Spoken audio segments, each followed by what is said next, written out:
Hello बच्चों, कैसे हैं आप सभी लोग। आज हम फिर से स्टार्ट करते हैं सेकंड चैप्टर। आज हम सेकंड अध्याय करेंगे जो है आपका वन एवं वन्यजीव संसाधन।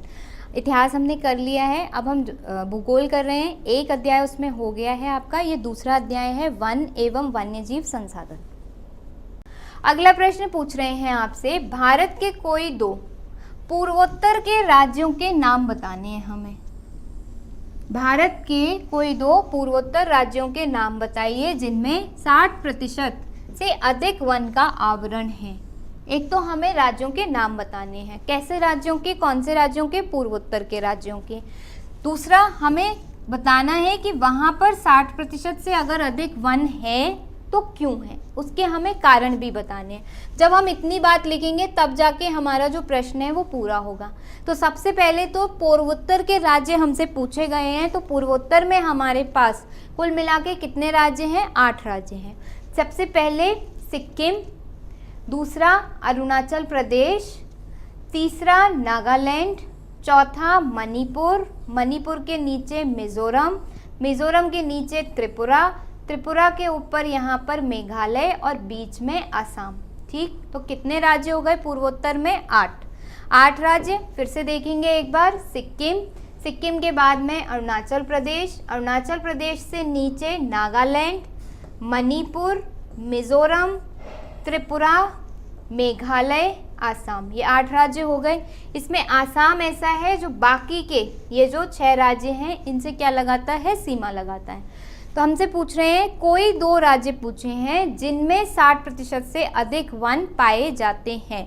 तो ये हमारे 2 राज्य हैं, एक तो अरुणाचल प्रदेश और दूसरा है हमारा राज्य मणिपुर।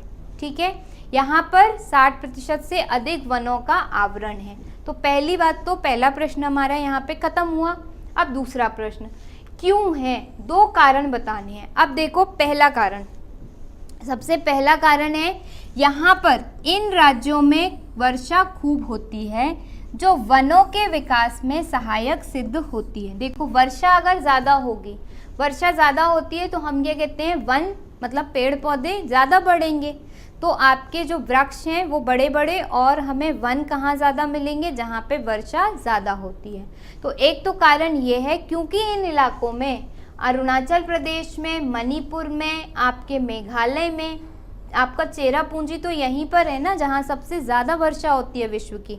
तो जो नॉर्थ या आपका उत्तर पूर्व का इलाका है इसमें बरसात बहुत ज़्यादा होती है, इसलिए जब बरसात ज़्यादा होती है तो वन अधिक होते हैं। तो वन ज़्यादा, वन का आवरण इसीलिए हमें मिलता है क्योंकि बरसात ज़्यादा होती है। दूसरा, इन राज्यों की भूमि पहाड़ी है और ऊंची नीची है, जिसके कारण वनों का शोषण आसानी से नहीं हो सकता और वन सुरक्षित रहते हैं। एक तो वर्षा ज़्यादा होती है इसलिए वन ज़्यादा मिलते हैं। दूसरा, क्योंकि इन राज्यों में पहाड़ियाँ हैं, पहाड़ियाँ जो होती हैं, देखिए वहाँ पे ना लोग जल्दी से जा नहीं पाते। पहाड़ी जो इलाका होता है वहाँ पे जनसंख्या क्या होती है? कम होती है। जनसंख्या वहाँ पे कम होने के पीछे कारण ये है कि वहाँ तक जाने के लिए एक तो बसें वगैरह, आपके जो परिवहन के साधन होते हैं वो मुश्किल होते हैं, इतनी आसानी से उपलब्ध नहीं होते। क्यों? क्योंकि वहाँ पे सड़कें बनाना, रेल की पटरी डालना मुश्किल होता है, पहाड़ों की वजह से, पहाड़ की वजह से मुश्किल होता है, इसलिए ज़्यादातर लोग वहाँ नहीं जाते। फिर दूसरी बात एक और है कि वहाँ पर खेती का इलाका हमें कम मिल पाता है खेती करने के लिए, क्योंकि ढाल है। खेती कहाँ पे ज़्यादा अच्छी होती है? जहाँ पे मैदानी इलाका होता है वहाँ खेती ज़्यादा अच्छे से हो पाती है। जैसे हमारे यहाँ का पश्चिमी उत्तर प्रदेश का जो इलाका है मैदानी इलाका है, खेती अच्छी हो जाती है।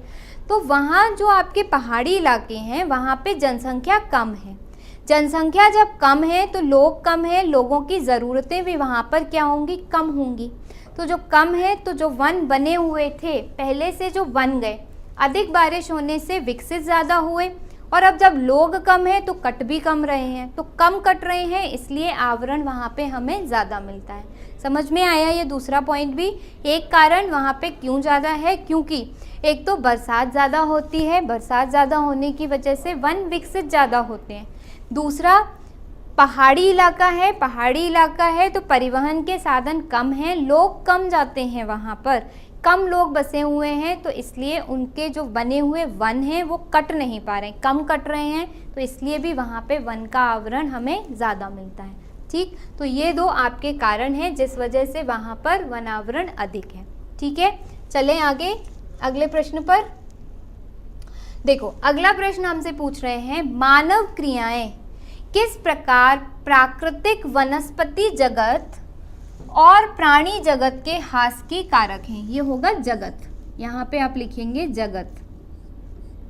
ठीक है, प्राणी जगत और वनस्पति जगत के ह्रास की कारण है, यानी हमें ये बताना है कि किस तरीके से मनुष्य जो क्रियाएं कर रहा है वह कैसे वनस्पति जगत को नुकसान पहुंचाता है और कैसे प्राणी जगत को नुकसान पहुंचा रहा है, ये बात हमें बतानी। तो या तो आप इसे ऐसे लिख लीजिए कि मनुष्य की क्रियाएं वनस्पति जगत को किस प्रकार से प्रभावित कर रही हैं, 1 2 3 4 ऐसे बना दीजिए।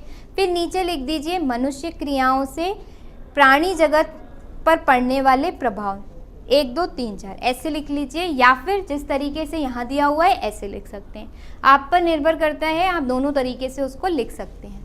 देखिए कैसे करती हैं, देखते हैं। मानव ने अपनी विभिन्न प्रकार की आवश्यकताओं को पूरा करने के लिए प्रकृति के अनेक पदार्थों को संसाधनों में परिवर्तित कर लिया है। इसी कारण मानव ने वन एवं वन्य जीवों को भारी नुकसान पहुंचाया है। भारत में वनों एवं वन्य जीवों की सबसे अधिक हानि उपनिवेश काल में रेल लाइन, कृषि व्यवसाय, वाणिज्य, वानिकी और खनन क्रियाओं में वृद्धि से हुई। देखिए, अब जो आपका प्राकृतिक संसाधन है जैसे वन, कहीं भी आपको फैक्ट्री लगानी है, आप सबसे पहले क्या करेंगे, वन काटेंगे। वन की क्या हुई, हानि हुई। आपको रेल लाइन बिछानी है, आने जाने के लिए रेल लाइन की ज़रूरत होती है, रेल लाइन बिछानी है, आप क्या काटेंगे, वन काटेंगे। आपको क्या करना है, कृषि करनी है, जनसंख्या बढ़ गई, कृषि का क्षेत्र कम है, उत्पादन कम है, सबकी इतने सारे लोगों की भूख को शांत करने के लिए उनको खाद्य को उपलब्ध कराना है, उनके लिए गेहूं चाहिए, अनाज चाहिए उनके लिए, तो आपको क्या करना पड़ेगा, कृषि क्षेत्र बढ़ाना पड़ेगा। अभी उदाहरण स्वरूप 2 हेक्टेयर पर कृषि होती थी, अब कितने पे करनी पड़ेगी, 40 पे करनी पड़ेगी। क्यों, क्योंकि पहले खाने वाले 100 लोग थे, अब कितने बढ़ गए हैं, 400 हो गए हैं, तो आपको भूमि बढ़ानी पड़ेगी। कृषि भूमि कब बढ़ेगी, जब वन भूमि कम होगी। आप क्या करोगे, वन काटोगे, तभी तो आपको भूमि मिलेगी और उस पर आप ज़्यादा कृषि करोगे। तो किन कारणों की वजह से हमने क्या किया, वनस्पति जगत को हमने नुकसान पहुंचाया। जो प्राकृतिक रूप से हमारे पास वन मिल रहे थे उन्हें हमने नुकसान किया। किस वजह से किया, अपने रेल लाइन बिछाने के लिए, कृषि कार्य के लिए किया और वाणिज्य के लिए यानी व्यापार के लिए किया। आप क्या कर रहे हो, आपको फर्नीचर का व्यापार करना है, फर्नीचर का व्यापार करना है, क्या करोगे, पेड़ काटोगे। पेड़ काटोगे तभी तो फर्नीचर बनेगा, उससे पहले तो बन नहीं सकता। तो पेड़ काट दिए तो वनस्पति जगत की क्या हुई, हानि हुई। ठीक है, तो खनन करना है, किसी में भी आपको क्या करना है, गंगा के किनारे आपको क्या करना है, खनन करना है, मिट्टी निकालनी है। मिट्टी निकालने के लिए आपको पहले क्या करना पड़ेगा, पेड़ तो मिट्टी छोड़ते नहीं इतनी आसानी से, पकड़े रखते हैं उसको, तो आप पहले पेड़ हटाओगे फिर मिट्टी लेकर के आ जाओगे। मिट्टी से क्या बनाओगे, घर, बालू, बजरी, इन सब से क्या बनेगा, घर बनेगा। तो यानी इन सारी क्रियाओं की वजह से इनमें वृद्धि हुई है और इसीलिए वनस्पति जगत को हानि हुई है। ठीक है, स्वतंत्रता प्राप्ति के बाद जैसे जनसंख्या में वृद्धि हुई, जैव विविधता का विनाश और भी अधिक तीव्र गति से हुआ। यानी जैव विविधता के विनाश का जनसंख्या से सीधा संबंध है। जनसंख्या बढ़ी, ज़रूरतें बढ़ी और ज़रूरतें बढ़ी जैसे ही उसकी पूर्ति कहाँ से होगी, जैव विविधता को नष्ट करके होगी। ठीक है, चलो, कृषि के अतिरिक्त मानव ने बड़े बांध और आवास भी बनाए हैं। बड़े बड़े होटल बना लिए हमने, ठीक है, बड़े बड़े फार्म हाउस बनाए हमने, बांध बनाए, किस लिए कि भैया हमें बिजली चाहिए, बिजली हमें पूरे समय चाहिए। बिजली कहाँ से आती है, बांधों से आती है। बांध बनाने के लिए क्या करेंगे, पेड़ काटेंगे, जल स्रोत का इस्तेमाल करेंगे। तो हमने क्या किया, जैव विविधता को नष्ट किया है। भूमि के इस उपयोग से भी जैव विविधता का ह्रास हुआ है। अतः मानव अन्य सभी कारकों की अपेक्षा जैव विविधता के ह्रास एवं विनाश के लिए अपेक्षाकृत अधिक उत्तरदायी है।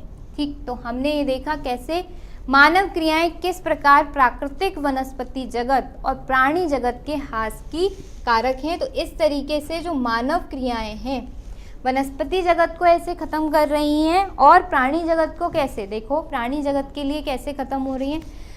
जंगल में कौन रहता था, सारे प्राणी रहते थे। हमने क्या किया, कृषि करने के लिए रेल लाइन बिछाने के लिए जंगल काट दिए। जो उनका घर था पेड़ पौधे के बीच में, वनों के बीच में वो लोग रहते थे, हमने उनका घर खत्म कर दिया। जब हमने उनका घर खत्म कर दिया तो कुछ समय बाद वो खुद भी समाप्त हो जाएंगे। ठीक, तो इसलिए इस तरीके से हमने प्राणी जगत को हमने क्या किया, कृषि में ज़्यादा से ज़्यादा उर्वरक का इस्तेमाल किया, कीटनाशकों का इस्तेमाल किया। तो जितनी भी मक्खियाँ थीं, जितनी भी मधुमक्खियाँ थीं, वो उस कीटनाशक के जहर से हमारी फसल तो बढ़ी बहुत ज़्यादा, हमारी फसल तो बढ़ गई, हम तो अपना खाना उतना हमें मिल रहा है जितनी हमें ज़रूरत है, लेकिन उन लोगों पर इसका विपरीत प्रभाव पड़ा और धीरे धीरे करके उनकी जो प्रजातियां हैं वह खत्म हो गई, वह समाप्त होती गई। ठीक है, तो इस तरीके से हमारी क्रियाओं ने ही, हमने क्या किया, घर में एसी लगा लिया। एसी से इतना आपकी इतनी ज़्यादा गर्मी निकलती है, इतनी ज़्यादा आपका हीट ताप निकलता है कि जो छोटे छोटे आपके जीव हैं सब नष्ट होने लगे, सब खत्म होने लगे। वो उतने तापमान पे नहीं रह सकते, वो उतने तापमान पे रहने के लिए अनुकूल है ही नहीं। तो लेकिन हमने तो अपने फ़ायदे के लिए एसी लगाया और वो खत्म हो गए, उनका विलुप्तीकरण हो गया। ठीक, तो किस प्रकार से मानव की क्रियाओं ने वनस्पति जगत और प्राणी जगत को खत्म कर दिया। ठीक है, नेक्स्ट, वन एवं वन्यजीव संरक्षण में सहयोगी रीति रिवाजों पर हमें एक निबंध लिखना है। देखिए ये बहुत मतलब कहना चाहिए कि बड़ी दुर्भाग्य की बात है हमारे लिए कि हमारे यहाँ हमारा जो कल्चर है, हमारे जो रीति रिवाज है, हमारी जो परंपरा है, उसमें वनों को संरक्षित करने की बात की जाती है, हर जीव को संरक्षित करने की बात की जाती है, लेकिन फिर भी इन सब के बाद भी हम उन्हें संरक्षित नहीं कर पाते। ठीक, नहीं हो पा रहे हैं। ठीक है, तो हमें यहाँ पर बस एक निबंध ये लिखना है कि जो हमारे रीति रिवाज हैं वह किस तरीके से वन को और वन्य जीव को संरक्षित करते हैं, उस पर हमें एक निबंध जैसा लिखना है। 6 नंबर का ये प्रश्न है। अब देखिए कैसे लिखेंगे आप। भारत में प्रकृति एवं उसके तत्वों के प्रति आस्था, पूजा सदियों पुरानी परंपरा रही है। हमारे यहाँ बहुत सारे पेड़ हैं जिनकी हम पूजा करते हैं। पीपल में भगवान का वास होता है ऐसा मानते हैं। जो वट सावित्री आपका अभी व्रत निकल के चुका है उसमें महिलाएं जो बरगद का पेड़ होता है उसकी पूजा करती हैं, आंवला के पेड़ की, और तुलसी तो सबके घरों में डेली उस पर पूजा की ही जाती है, उस पर जल चढ़ाया ही जाता है। यानी हमारे जो रीति रिवाज हैं उनमें इन्हें संरक्षित करने की बात की गई है और ये आज से परंपरा नहीं है, ये बहुत पुराने समय से चली आ रही है ये परंपरा। ठीक है, शायद इन्हीं विश्वासों के कारण विभिन्न वनों को मूल एवं कौमार्य रूप में आज भी बचाकर रखा गया है। और यही कारण है कि कई जगह पे जो हमें वन मिलते हैं सुरक्षित, जैसे आपका केरल के अंदर में सबरीमाला मंदिर है, वहाँ पर आपका जो है वन बड़ा सुरक्षित रखा गया है, क्योंकि उन लोगों का ऐसा मानना है कि इस वन में भगवान रहते हैं, इनका भगवान का वास है, तो वो लोग वहाँ पर जाते ही नहीं हैं। मतलब वहाँ से एक भी लकड़ी या उनको कभी भी किसी तरीके की हानि नहीं पहुँचाते। तो यही कारण है कि हमारी जो मान्यताएं हैं उनकी वजह से बहुत सारे वन आज भी हमारे मूल रूप में स्थित हैं या मूल रूप में आज भी हमें देखने को मिलते हैं, जिन्हें पवित्र पेड़ों के झुरमुट या देवी देवताओं के वन कहते हैं। ऐसे वनों को वही कहते हैं, पवित्र पेड़ों के झुरमुट या फिर देवी देवताओं का स्थान है। ऐसा माना जाता है कि वो देवी का स्थान है, वहाँ पर कोई नहीं जाएगा, कोई भी जाके वहाँ से वन नहीं काटेगा, कि पेड़ नहीं काटेगा। ठीक है, तो भारतीय समाज में विभिन्न संस्कृतियाँ हैं और प्रत्येक संस्कृति में प्रकृति और इसकी कृतियों को संरक्षित करने के अपने अपने पारंपरिक तरीके हैं। जैसे गंगा की पूजा करते हैं हम, ठीक है, बैल की पूजा करते हैं, गाय की पूजा करते हैं, तो हम उस रूप में क्या कर रहे हैं, बंदरों को खाना देते हैं। इस रूप में हम क्या कर रहे हैं कि उनका संरक्षण कर रहे हैं एक तरीके से। ये क्या है, हमारे रीति रिवाज से जुड़ा हुआ है। गाय को रोटी देना हमारे रीति रिवाज से जुड़ा हुआ है, और जिसकी वजह से हम क्या कर पा रहे हैं, उन्हें बचा पा रहे हैं, उन्हें बचा के रख पा रहे हैं। आमतौर पर झरनों, पहाड़ी चोटियों, पेड़ों और पशुओं को पवित्र समझकर उनके सम्मान और संरक्षण के लिए एक रिवाज बना दिया गया है। कुछ समाज कुछ विशेष पेड़ जैसे कि पीपल, बरगद, बेल आदि की पूजा करते हैं। तुलसी तो देखिए हर घर में पूजी ही जाती है। तुलसी और पीपल के वृक्ष देव निवास समझे जाते हैं। आम के पत्ते बहुत ज़्यादा, जब भी आप कभी हवन करते हैं तो उसमें आम की लकड़ी, आम के पत्ते बहुत महत्वपूर्ण होते हैं। तो कम से कम पूजा के लिए आम के पत्ते उपलब्ध रहें, इसलिए लोग क्या करेंगे, आम के पेड़ों को संरक्षित करेंगे और ज़्यादा से ज़्यादा आम के पेड़ लगाने के लिए सोचेंगे भी। नीम प्राकृतिक रूप से या पारंपरिक रूप से ये पता है कि नीम से बहुत सारे रोग जो होते हैं वो दूर होते हैं, इसलिए लोग ज़्यादा से ज़्यादा नीम के पेड़ लगाने की कोशिश करते हैं। या कहीं पे नीम का पेड़ दिखता है तो कम से कम उसे तो काटने से पहले एक बार सोचते हैं कि भैया ये तो बहुत फ़ायदेमंद है, इसे मत काटो। ठीक, तो विभिन्न धार्मिक आयोजनों में इनका विभिन्न रूपों में उपयोग किया जाता है। छोटा नागपुर का जो क्षेत्र है उसमें मुंडा जाति रहती है। यहाँ से आप ध्यान रखेंगे, अभी बताती हूँ बहुविकल्पी प्रश्न आपको। क्षेत्र में मुंडा और संथाल जनजाति महुआ और कदम्ब के पेड़ों की पूजा करते हैं। तो एक चीज़ यहाँ पर आप लोग ध्यान रखिएगा, मुंडा और संथाल जनजाति कहाँ मिलती है? मुंडा और संथाल जनजाति भारत में कहाँ पाई जाती है? तो ये पाई जाती है छोटा नागपुर का जो क्षेत्र है वहाँ पर। ठीक, यानी छोटा नागपुर का क्षेत्र उड़ीसा, झारखंड, ये वाला जो इलाका है यहाँ पे पड़ेगा आपका। और यहाँ कौन सी जाति मिलती है? मुंडा और संथाल जनजाति। ठीक, अब ये जो जनजाति है ये किसकी पूजा करती है? महुआ की और कदम की। तो वो लोग एक वृक्ष को, एक पेड़ को संरक्षित कर रहे हैं। किस वजह से संरक्षित कर रहे हैं? क्योंकि उनके रीति रिवाज में ऐसा कहा गया है कि ये पेड़ क्या है? पूजनीय है, ये वृक्ष क्या है? पूजनीय है। ठीक है। उड़ीसा और बिहार की जनजातियां शादी के समय इमली और आम के पेड़ की पूजा करते हैं। तो इमली का पेड़ तो बचा के रखेंगे, आम का पेड़ बचा के रखेंगे। क्यों? क्योंकि उनके रीति रिवाजों में कहा गया है कि शादी से पहले यहाँ पर इमली के पेड़ की पूजा होनी है, आम के पेड़ की पूजा होनी है। तो वो इसलिए तो उन्हें फिर नहीं काटेंगे। तो क्या हो रहा है? इसकी वजह से, रीति रिवाज की वजह से पेड़ पौधे क्या हो रहे हैं? बच रहे हैं। इसी प्रकार जैसे गाय, बंदर, लंगूर इत्यादि की लोग उपासना करते हैं। ठीक है, कहीं पे घायल अगर गाय देखते हैं तो तुरंत उसके फर्स्ट एड के लिए प्रयास किया जाता है, उसको रोटी देते हैं। ठीक है, उसको ठंड लग रही होती है तो कंबल वगैरह ले जा करके उड़ाते हैं। राजस्थान में विश्नोई समाज, अब एक और चीज़ ध्यान रखेंगे यहाँ से बहुविकल्पी प्रश्न के लिए, विश्नोई समाज कहाँ पे है? राजस्थान में। गांवों के आसपास काले हिरण, चिंकारा, नीलगाय, भौरों के झुंड हैं जो वहाँ के अभिन्न अंग हैं, वहाँ पर मिलता है और विश्नोई समाज उनके साथ में ही रहता है। उन्हें किसी भी तरीके की विश्नोई समाज हानि नहीं पहुँचाता, क्योंकि उनके रिवाजों में, उनके परंपराओं में ये है कि ये सब लोग क्या हैं? पूजनीय हैं।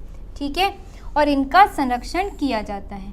अतः हिंदू एवं विभिन्न जाति समुदायों द्वारा ऐसी अनेक धार्मिक परंपराएं हैं जिनके द्वारा वन और वन्यजीव संरक्षण में रीति रिवाज सहयोग प्रदान करते हैं। इसलिए बहुत सारे हमारी परंपराएं, हमारे रिवाज ऐसे हैं जो हमें वन और वन्यजीव संरक्षण की ओर लेके जाते हैं, और इन रिवाजों और इन परंपराओं की वजह से ही हम वन्य जीवों का संरक्षण करते हैं। तो एक तरीके से अगर देखा जाए तो हमारे जो परंपराएं हैं, हमारे जो रिवाज हैं, वह भी वन्यजीव संरक्षण के लिए हमें प्रेरित करते हैं। ठीक, हालांकि आजकल स्थिति थोड़ी सी बदल गई है। मनुष्य अब इन परंपराओं से परे भी वन्यजीव को हानि पहुंचाना उसने शुरू कर दिया है। माने वो अपनी आर्थिकी के लिए इतना ज़्यादा मतलब डिवोटेड हो गया है, इतना ज़्यादा उसे आर्थिकी संपन्न बनना है कि वो इन परंपराओं को भी हाशिए पर रख के अपने वन्यजीव जो संरक्षण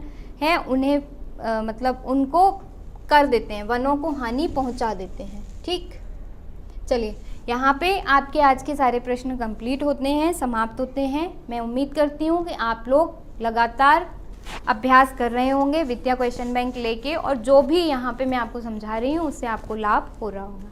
निरंतर अभ्यास करते रहिए और फिर हम अगले अध्याय के साथ में फिर आएंगे। धन्यवाद।